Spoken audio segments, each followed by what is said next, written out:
Welcome back, baseball fans, to the Winter Baseball Classic. We have moved into the third round, the round of 3, and today we have a game between SeaTac and Mississippi. Let's show you how first this round gets set up.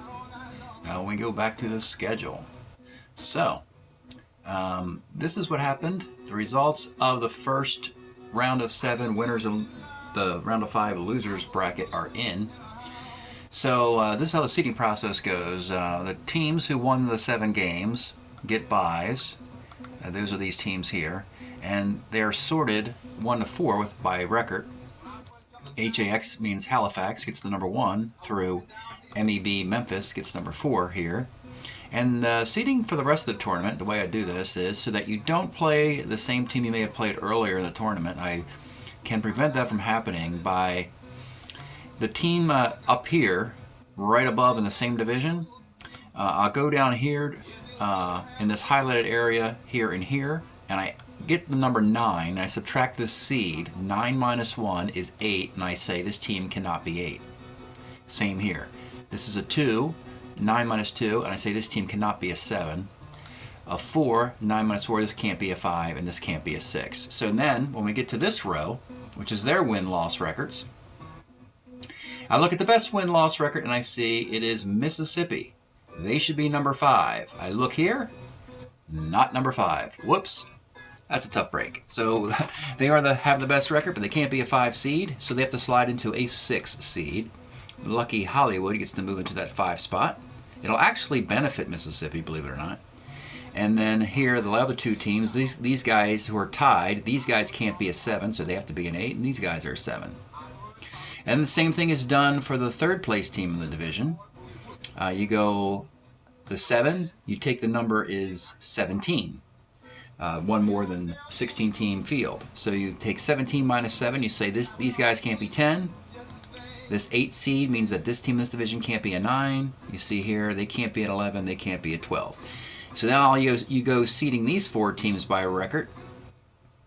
And these 2 teams in the middle have 500 records, so they should be the next 2 teams, 9 and 10. These guys can't be 9. That means they're 10, and these are 9. And then 11 and 12 are the last 2 teams with losing records. These guys can't be 12, so they're 11, makes them 12. So now we have the seeding 1 through 12. 1 through 4 have a bye. And so here is the area I said that Mississippi is going to benefit from. 10 goes to 7, 9 goes to 8, 11 goes to 6, 12 goes to 5. You factor in the overall record to see of a 3-game series what you need to do to win. And if you're within a game, it's a simple best of 3. Over here in 7 and 10, they're a half game apart. That's a best of 3. In 8 and 9, they're a half game apart. That's a best of 3. Old number 5 seed over here, and that 12 is still just a single game apart, which means that Coney Island can benefit with a simple best of 3. But luckily Mississippi, who didn't get the 5 seed, they face a team that's a game and a half behind. So that means that Mississippi's opponent needs to win 3 out of 4. And why is that? A best of 3 won't work. If Seattle were to win 2 out of 3, they'd have 7 wins and 7 losses. Mississippi would have 7 wins and 6 losses. So they have to play a tie-breaking game, game 4 of that series. So that actually worked out anyway for Mississippi.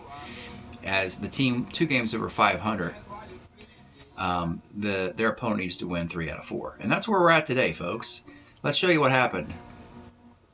In game 1, it opens up in Mississippi. Beautiful shot here. This was before the stadium was built. They had a barn there and a nice little stream here. Beautiful shot there. Anyway, Joe Horland for SeaTac versus Bart Johnson for Mississippi. And, you know, interesting, both guys were in the White Sox system. Joe Horland threw 8 shutout innings. Bill Lee got a save. Sloppy defense in the 7th inning, an error, and some hits. It's a 4-1 final for visiting SeaTac in game 1. So they do what they need to do immediately. They win game 1. Now they only have to win 2 out of 3. What happens in game 2? Well, we'll go to SeaTac for a game and then return to Mississippi. When we go to SeaTac for game 2, it's a different story. Scoreless game into the ninth between Gary Nolan, who can pitch on 3 days rest with his 71 card, but his 72 card, he's got an ERA below 2, and that's in my summer league, versus Bert Blyloan. Bert throws 8 shutout innings, but breaks and comes out. And Ken Tatum comes in and completely botches the 9th inning. Walk, single, walk, 3 singles, sac fly, ball game. Gary Nolan, complete game, 2-hit shutout. So the Cincinnati Reds are watching that, going, man, we should maybe upgrade Gary Nolan so he can pitch on 3 days rest. But I would caution you that you can, but he's just not as good a pitcher as the version of Nolan pitching on 4 days rest is. So do you want a guy who pitches more frequently worse? Or do you just want to keep the great pitcher you have, who was your World Series most valuable player? I think that might be self-explanatory there. So that's a split of the first 2 games, games 81 and 82. So today we have game 83 back in Mississippi for game 3 of this series, and game 4, if necessary, would also be in Mississippi. It's Andy Messersmith and Claude Osteen in this one.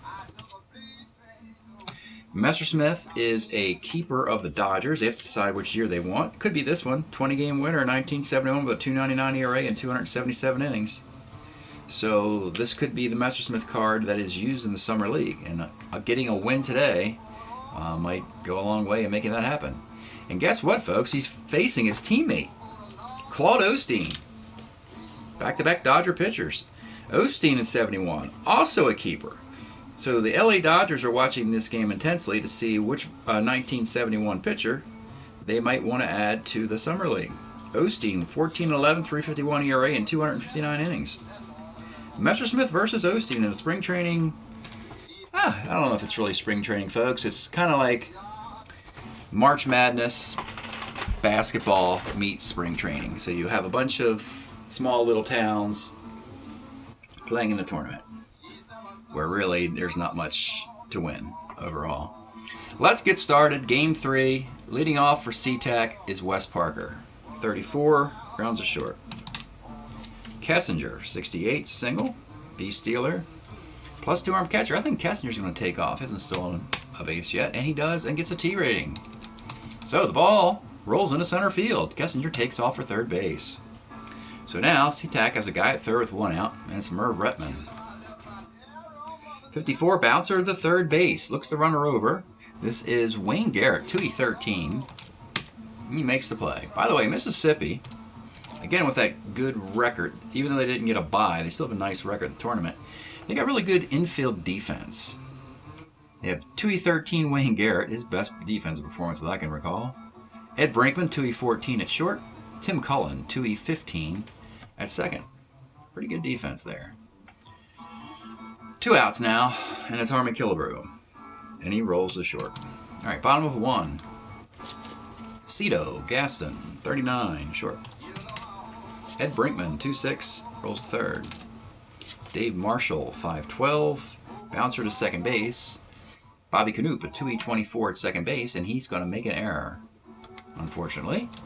Marshall's on at first for Greg Lazinski. 54 off Messersmith as a pop out.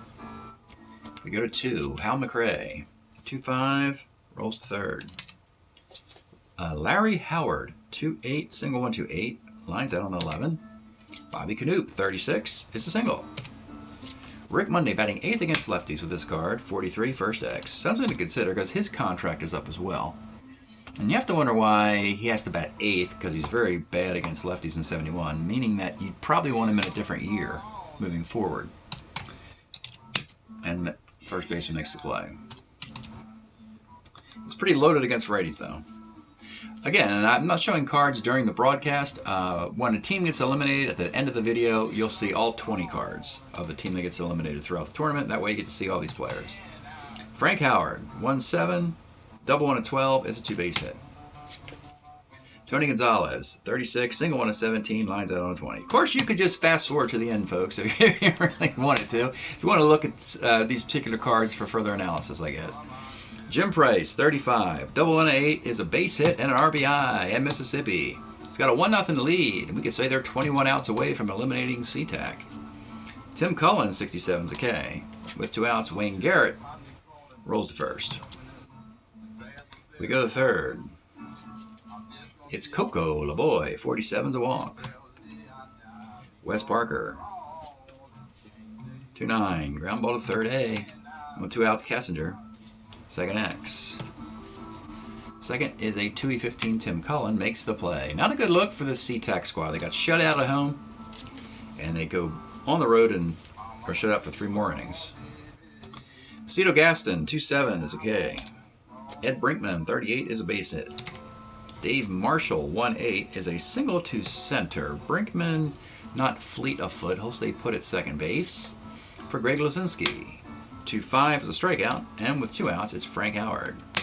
52, pops a short. Messersmith hangs in there. 1-0. Good pitching and defense in this series.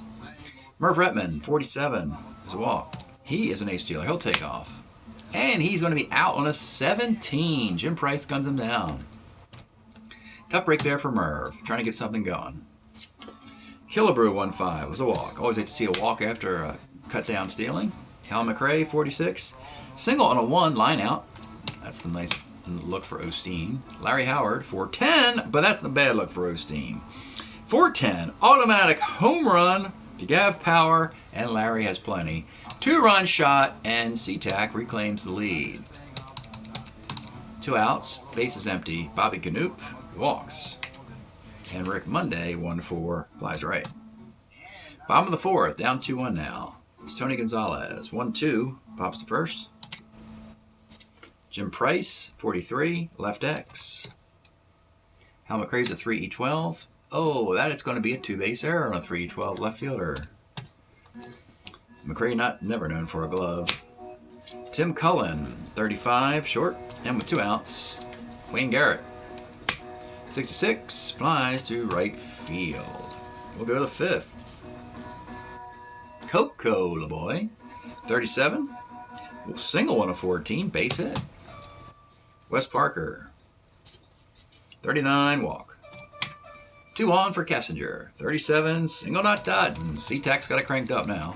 Runs in the corners, nobody out. They'll bring it up in the hole with a Kessinger at first. Merv Retman, 2-3, pops short.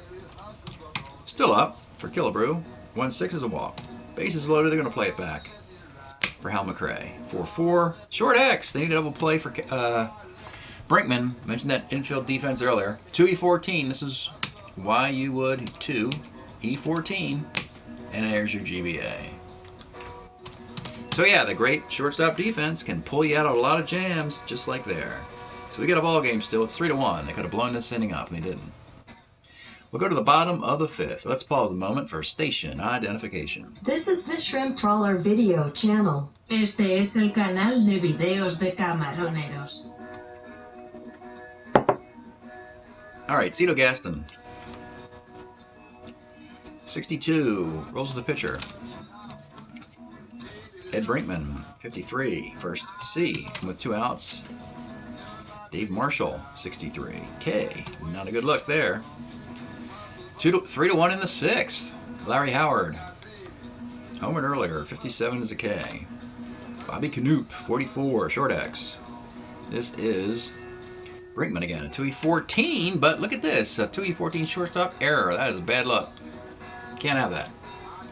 Particularly, Mr. Brinkman, when you're hitting 228. You can't have you making short errors when you're a 2E14 shortstop. Noop is on. 1 out. Rick Monday, 4-4. Third X. Again, good defense. 2E13. This should be a double play, and it is. Well, that's how Mississippi chooses to try and win these games. It's been successful thus far. They just had inning-ending double plays in 3 of the 6 innings, but they're trailing 3-1 as their offense is pretty weak. Once you get past these sluggers, Luzinski and Howard, it really falls off dramatically. Greg Luzinski, 55, rolls the second.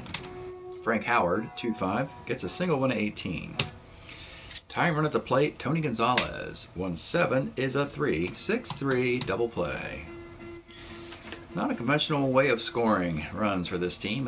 They really struggle. We go to the 7th. briskly played game. Coco LeBoy, 62, flies left. Wes Parker, 2-4, flies left. And Kessinger, 63, rolls back to the mound. So one bad inning, one bad pitch, you could say, for Claude Osteen in a 3-1 game. Stretch time here in Mississippi. We are listening, of course, to the legend, the John Lee Hooker. A collection of greatest hits, one of the, was it 8 decades of recording music in, or something astronomical number. Let's go to Tupelo, and then we'll put it on shuffle after that. Really dig this one. There we go. Tupelo, because we are in Mississippi here. Bottom of the 7th. 3-1 game. Messersmith's in there. Can we help him with some defense? Not really. Who's at third base? Coco LeBoy is better than, yeah. All the defense. Okay. Bottom of the 7th. 3-1 game. It'll be Jim Price. 57's a K. Tim Cullen, 37, is a fly ball to center. Wayne Garrett, 37, is a strikeout. Not a good look there. Go to the 8th. Retman, leading off in the 8th, 63, rolls to the mound. Killebrew, 59, pops to first. Al McRae, 37, that's a fly ball to left field. These Dodger pitchers are doing what the Dodger franchise expects them to do. Probably take both these guys. Though, I mean, you've got 4 years to consider for Messersmith and Osteen. Doesn't have to be 71. Again, 74, they're in the World Series. So they've got 4 years to pick and choose. Because they also, I believe, have Pete Mickelson and one position player. So, anyway, bottom of the 8th inning. Cito Gaston. 6'10" off Messersmith, his catcher's card. It's a 49, Larry Howard. And that's an out, though. Ed Brinkman, 37, rolls to short. Dave Marshall, 47. Walk. And your tie run. Here you go. You got to get a 2-run homer here. Give your team any chance. Greg Lazinski, the pitch. 1-7, hits the column. Doesn't get the homer. It's double 1 of 7. Single not that. Runners are on the corners. Let's get at least one, Frank. Let's get a wild pitch or pass ball, if nothing else. Let's get a run for this team. Runners in the corners. Messersmith is one batter away from breaking. We'll let him pitch to Howard, though. It's his game. And here it is, the pitch to Frank Howard. 35, is that a walk? It is. That'll break Messersmith. And unfortunately, the manager's seen enough, as they are down 2 games in this series, and they're going to pull Messersmith with the bases loaded and 2 outs in a 3-1 game in the 8th inning to get a fresh arm in there. Bill Lee is their closer. Ken Tatum's been pretty bad this year. Grant Jackson is okay. They go to Bill Lee. Bill Lee is their closer. They're asking him to get 4 outs. So Bill Lee, an evaluation, not really, by the Boston Red Sox, because they have a future Bill Lee card in the Summer League as a starting pitcher. The pitcher 3 days rest. Here, in 71, Bill Lee is 9-2 with a 2.74 ERA and 102 innings. Outstanding, but he's a relief starter. He's strictly a reliever. So you want to move him into the rotation if possible, and they will. That's actually 7 2/3 for Messersmith. So Bill Lee comes on in the 8th. The batter is Tony Gonzalez, and he'll, of course, leave. And you have Andy Costco. Yes, you're going to go Andy Costco here. Andy Costco, this pinch-hitting slugger of the Cincinnati Reds, Milwaukee Brewers, some other teams. Costco, 10 homers and 264 at-bats for the Brewers in 71. And here is the battle. Andy Costco versus Bill Lee with the bases loaded and 2 outs in the bottom of the 8th inning. The pitch to Andy Costco. 58 off of Lee is a bouncer to second base. This should be... He's a 2 E24. This is Bobby Knoop. He's a 2 E24. And a GBA ends of the threat there. Tough break. Costco will just go into the outfield spot vacated by Gonzalez. We'll go to the 9th. We'll pull Osteen. He gave you 8 strong innings. And they need to get their relievers some work. So we'll bring in Howie Reed to pitch the 9th inning. Howie Reed was an Expo in 71. 2-3 with a 4.26 ERA. Howie Reed against Larry Howard. 55, rolls a second. Bobby Knoop, 65, pops to first. Rick Monday, 58, pops to short. Well, bottom of the ninth, Bill Lee needs 3 more outs with a 2-run lead. All his defense is in there. Jim Price will lead it off. Price, 56, is a walk. And now you got the tie run. Tim Cullen. Let's see, so when do you bring out the third base? I guess Jerry May would come in for him. You got 1 pinch hitting option coming up here. And that'll have to be for Wayne Garrett. Yeah, so Cullen will bat because he's got power. The pitch to Tim Cullen. 4-11 off the Lee card. First C. Slow roll to the first, runner goes to second. In a 3-1 game. And it's Wayne Garrett, and batting for Wayne Garrett will be Ed Spezio.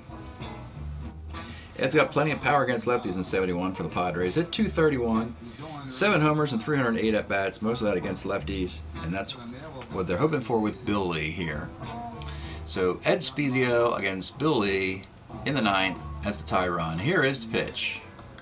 3-6, and he nailed it. He nailed the pinch hit home run, Ed Spezio. The 3-5 card has homers on 3, 5, and 6 against lefties, and his card is up, folks, and the Padres are going, interesting. Maybe we should bring Spezio back. He's got a lot of power against lefties, and he just showed it off there. Really, the 3rd slugger on this team.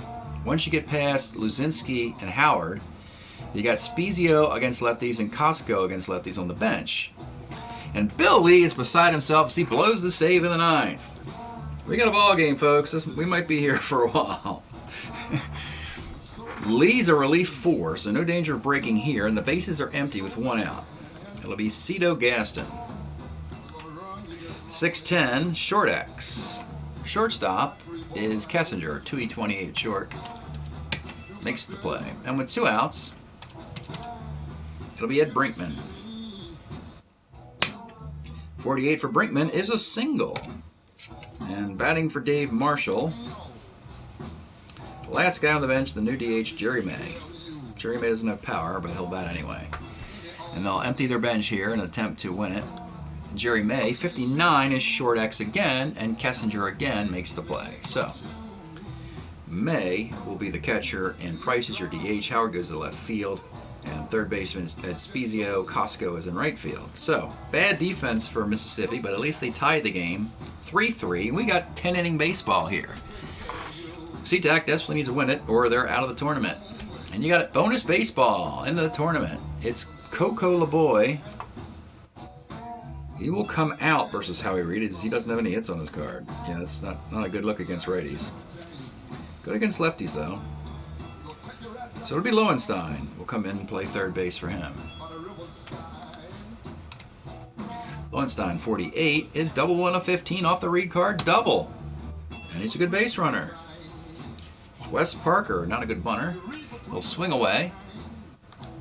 1-5, a walk. 2 on for Kessinger. He is an A bunter. I think he's just going to drop it down, folks. The bunt is good. So you got second and third with 1 out, and you got Merv Retman, a 318 hitter, and then behind him, if you walk him, Harmon Killebrew with 114 walks. Not a good look. They have to hope Reed, because he's good against righties, gets these 2 righties out. The infield will come up with runners at second and third. And the pitch to Merv Retman. 6-10, catcher's card. You could have a pass ball, give him the lead here. It's Jerry May. He's a 2E2 catcher. You're looking for a foul out or a ground ball B or C. But stay away from the PB or wild pitch if you can. Here's the result. No, they cannot. Cannot stay away from the wild pitch. There it is. So that's a rather sad to see a game decided potentially by this. Wild pitch, and it's 4-3. That scores Lowenstein. And with 2 outs, runner at third for Killebrew. And he flies to left. Well, Bill Lee. He's pitched an inning in the third. I think they're going to turn this thing over to Ken Tatum now. As Lee was brought in to get those lefties out of the lineup, and he did. And so they're going to go to Ken Tatum in the 10th inning to close this thing out. Luzinski, Howard, Costco, Price, all righties, and Tatum has traditionally been good against righties. With a 4-3 lead, Lowenstein's the only defensive replacement at third base. Here we go, bottom of the 10th. Grady Luzinski. 2-8 is a K. Frank Howard.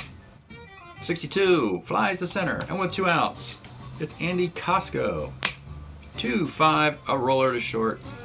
And heartbreak for Mississippi. They cannot get the job done. They came back in the 9th only to lose it in the 10th by a score of 4-3.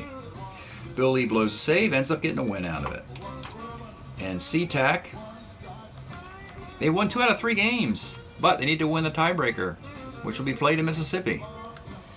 We'll give you the matchups after we do the box. Howie Reed takes the loss. Tough break on the wild pitch there. He gives up a hit, a walk, and an unearned run in 2 innings. Claude Osteen was fine. Gave up 5 hits, gave up those 3 runs, did walk 6 guys, and a strikeout. Don't like those walks. No decision. Lee gets the win in an inning and a third. Tatum gets the save. Tatum struck out a guy. The Spaceman got the final bat in the 8th. In the 9th inning, 2 hits, 2 runs, and a walk. 7 2/3 for Messersmith, giving up 6 hits and just a single run. 2 walks, 6 strikeouts. 1-0-1-10, 0-1-0-10, 4-6-3-8, 4-6-3-8, 7-1, 3-7, 3-7, 7-1. We'll take a look at the composite box now for the 2 teams. It's good to see that as the tournament progresses, a higher level of competition, meaning that the poorly assembled teams who didn't put up much fight are gone, and now these games are going to get tighter and more competitive. And basically, that's really all you want in Strat-O-Matic. You don't really care about what the teams are. You just want good baseball games. Tight, extra inning, highly contested, dramatic moments. So, Mississippi now, they're 7-6 in the tourney. They got a .236 batting average and a .240 team ERA. And it's all kind of spread out. No particular starring performance. It's a steady performance by a bunch of players, double digits in hits, but no star. Now let's take a look at SeaTac. They don't have the pitching stats, I'm pretty sure. They're hitting .218 with a .446 ERA. They're probably just glad they're still around. They are 7-7 in the tournament, which is why we need a tie-breaking game, as Mississippi has a better record. Hitting star, you could say, is Hal McRae. He's 18 for 56. Plus, he has hit 3 home runs in 14 games. Pitchers, Bill Lee has a win and 3 saves, but he's given up 5 runs in 6 2/3. Actually, the whole bullpen has an ERA almost a run per inning. It's pretty bad, actually. Starting pitching has been good. Messersmith's been fantastic. Messersmith has given up just 9 runs in 36 innings. So, yeah. So we'll play a game 4 of this series, and then at the end of the video, one of these teams will be eliminated, and we'll have that elimination video. So, stay tuned. We'll see you at the end of the video. Okay, baseball fans. Well, Mississippi just did not show up and got humiliated in Game 4. As a matter of fact, the home team lost all the games. SeaTac won on the road in Games 1, 3, and 4 and lost at home. Wins the series 3-1, but this debacle, yeah, it's 22-5 is the final, folks. Just an absolute destruction, which goes to show you what can happen in any particular Strat-O-Matic game. You hit every darn column, every darn hit you can do. It's Tommy John for the visiting Seattle club, and it is Nolan Ryan. Oh boy. Nolan Ryan with those walks will get you in trouble all the time. A couple walks in the first inning, 3-run homer. Then in the third inning, he comes completely unglued with 1, 2, 3, 4 walks and 3 singles in that inning. It's 10-0. Tommy John gets blemished for 3 runs in the bottom of the 4th. 5th inning, they bring in Nelson Briles. He's worse. He gives up a 3-run homer to Harmon Killebrew. And it just keeps going on and on and on. 22-5 is the final.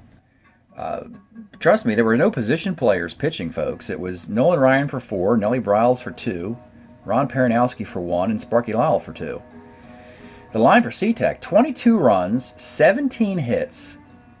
They walked 12 times, and they struck out 11 times. 18 of those 22 runs were earned. 22-5, they put 29 men on base, and Mississippi put 11 on base. And yeah, that's ugly, folks. That's ugly. Now let's take a peek at the tourney results here for your Mississippi squad. And they, this is what they did. They hit 237 overall. Their ERA, you remember in the wrap, it was around 230. Well, guess what? It just went up all the way to 349. They started this round of the tournament a couple of games over 500. They're eliminated with a 500 record, scratching their heads. How did they let this thing get away? Offensively, at the top, Ed Spezio had 3 home runs of his 8 hits. Excuse me. And yeah, he'll be at least a platoon third baseman for San Diego, maybe a full timer because of that power against lefties. Cito Gaston led off in this example. 68 at-bats to pace all hitters. Leading off for Mississippi, he had 0 walks in 14 games and struck out 16 times. A .221 batting average and a .221 on base. Well, that tells me a lot. And Gaston will have some better years. I don't think I'm going to take this 71 card. Defense is good. Everything else is bad. Dave Marshall, Tony Gonzalez. Brinkman is a 1 in 1972. That's good enough reason for me to go with that one.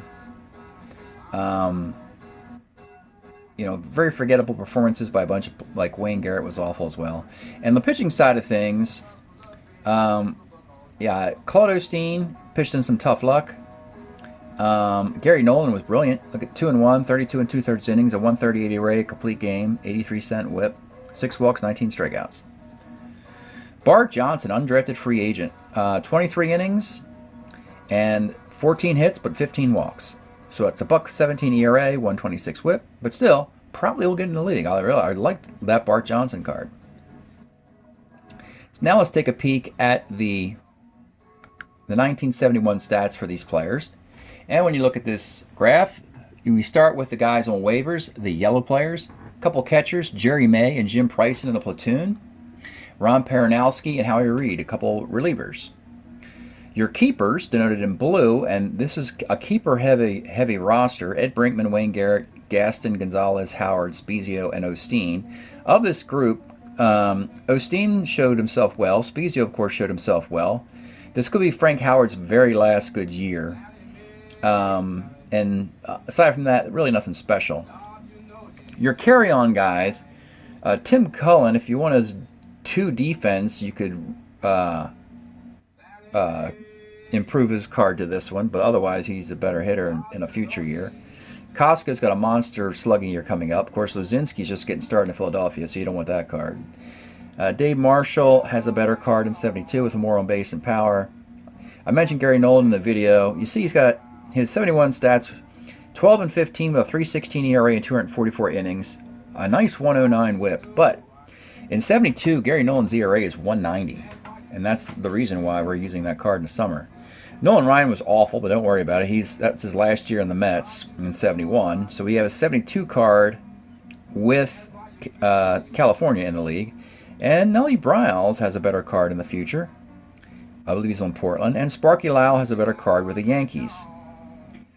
The only undrafted free agent in this list is Bart Johnson. And you see he was 12 and 10 with a 2.93 ERA. Notice 53 games and 16 starts. Or 178 innings.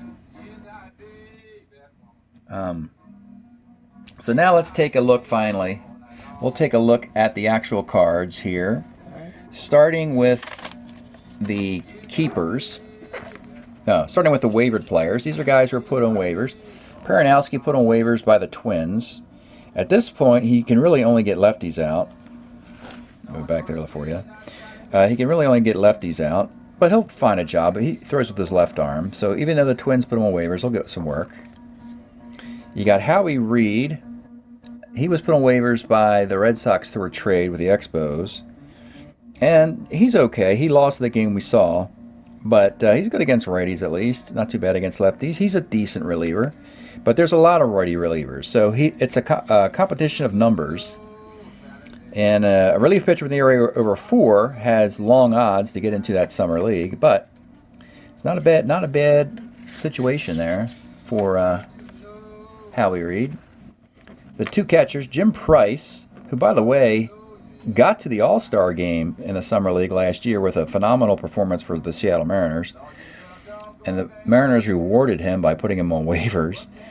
But you know what? He's still pretty good. I mean, his defense isn't there anymore. But against lefties, I love those walks to keep the batting average up. And against righties, he gives you the power without the batting average. So he's a workable catcher. In an era where there's only 24 teams and I got 32 in my summer league, he may find a job just because he could get looks on either side, lefties or righties. Jerry May, another guy I like on both sides. I don't like the fact he doesn't have power anymore. No power for Jerry May here. He has a homer chance against righties. His batting average is pretty good against lefties. His defense is good. He's got a -2 arm. He's a .252 hitter. With a -2 arm, you should be considered for the league. I think Jerry May gets in on waivers. Now we're going to take a peek at the keeper cards. Here's Ed Brinkman. And the batting average is bad in both years, but he's going to be a 1 in 72. So that's the card you take when he's a 1. Yeah, this Wayne Garrett card's pretty awful. Defense is good, though, but that's not worth the price of admission there. He doesn't have the walks, the power, and the ability to hit left-handed pitching. It's a little bit of power. It's a little bit of walks, but he would do much better in other years. So I don't want that one for the Mets. This is the Gaston card. So the homers are there, and the defense is there, but not a high on base for this guy. Great against lefties. He just really had a massive step down from his magnificent 1970. He had 29 homers and hit 300. So you see him step down a lot. And look at the walk strikeouts. For this era, that's pretty unacceptable. In today's game, you could see walk strikeout numbers like that, but back in this era, 9 triples, only 13 doubles. Very bizarre card for Cito Gaston. So we'll take him in a future year. This might be the only Tony Gonzalez card left, and he was a keeper as a one-way corner outfield type. And I gotta say, even though he is a keeper for the Rangers, might think that this is the one position you should be able to get more bang for your buck. Corner outfield. As a corner outfielder, as a one-way player, I don't mind that, but he doesn't have defense, doesn't have stealing or base running, doesn't have power. So his attributes are hit and running and some walks, and he gets injured on a 10. So he was a keeper, but like I've said before, just because he's declared a keeper for a team doesn't mean they keep him. He might go unclaimed in the draft, and the Rangers might go in another direction. They got him in a trade through Portland and Houston anyway. He was a toss-in a trade, so I don't know what the future is for Tony Gonzalez, really. This could be Frank Howard's last monster year, and the monster is just against lefties, really. He's decent enough to be an everyday DH against righties, I suppose, but it's all over here. All the damage is over there. He'll accumulate 20-some homers. Yeah, he still has 26 homers and a .279 batting average, but it's a pretty steep split. So if you're prepared to have a mediocre performance from a right-handed DH against right-handed pitching, Howard is the property of the Texas Rangers as well.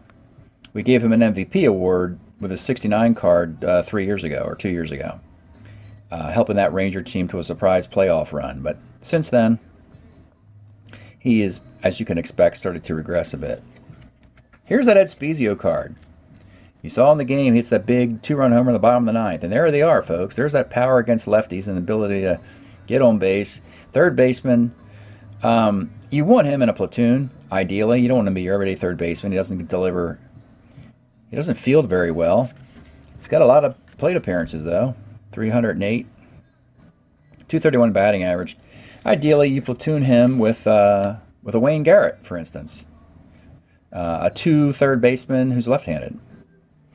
That'd be a nice platoon for a guy like Edspizio. All right, here's this Osteen card that pitched valiantly in that game, and it's a good one. And the Dodgers have this on the clock. This could be the Osteen card that's taken. The numbers are pretty good, as you would expect. 3.51 ERA. In this 4-year run from 71 to 74, he might have an ERA below 3 in there, right? But this is a pretty darn good card for Claude Osteen. All right, next up, these guys are your carry-on guys, meaning that they have a card in 72 or 73.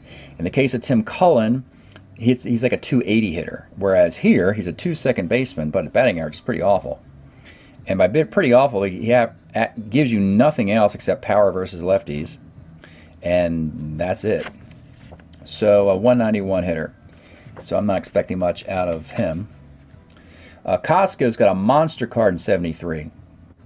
And we're using that one, though, of course, you know, he'll always have a split where you see, you know, a rule of 7 home runs against lefties plus. And he has it there as usual. He always is known for the pinch hit home run there. Very young Greg Luzinski as a first baseman only, but of course we know he does better in the future for the Phillies, so we'll let him bloom. He's already in the league.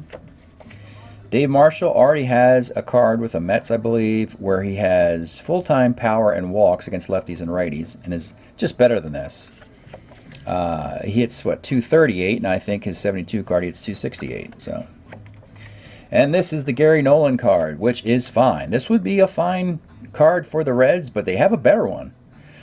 This is the fourth template, meaning he had the 4th best ERA when you see a 410 home run. And he's got the 1 template in 72 with an ERA below 2. Also a starter 7. He just can't pitch on 3 days rest.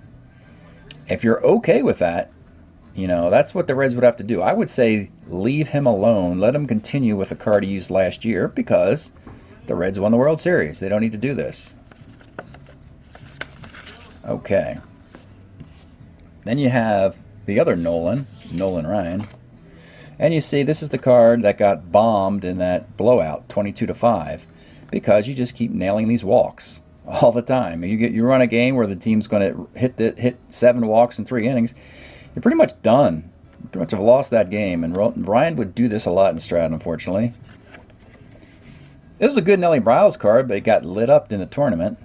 But I like this card a lot. Don't have to worry about it, though. We got an even better version of Nelly Bryles, and he would be on Portland's expansion team. And that version is better against lefties here. He's okay against lefties, great against righties. Sparky Lau, this is a decent card. Those walks against lefties aren't very good. Always was better against righties, of course, than lefties, like Tug McGraw, similar in that vein. And he's good here, but he's even better in a future card. Which leads us to the only whoops, move the camera there. Which leads us to the only undrafted free agent that this team selected in the draft, which is Bart Johnson. Move this back a bit. Bart Johnson, starter 6, nice card for the White Sox. 12-10, 293 ERA, and 178 innings. A starter 6, relief 4, because he had a lot of relief outings too. He almost made a starter 7. Love the double 1-5 out, single 111 out, double 1 out. The walks against lefties are troublesome, but they're not accompanied with home runs. So I can live with these walks as long as he's not giving up home runs on his card over there. I think this guy gets in the league. I like this card. If he's got a better card in the future, I'd go that route. But I'm predicting Bart Johnson gets into the Summer League in one of the years, 71, 2, 3, or 4. This is fine. He's a free agent, so he doesn't have to be a White Sox. He could go to anybody. But that's a nice card for Bart Johnson. And that will conclude the Mississippi elimination video. Arguably the best team in this round of the tournament, in the best of 3, and they get bounced. And they lost 3 games at home in the process of doing that. So thanks for checking this out, folks. And we'll see you next time.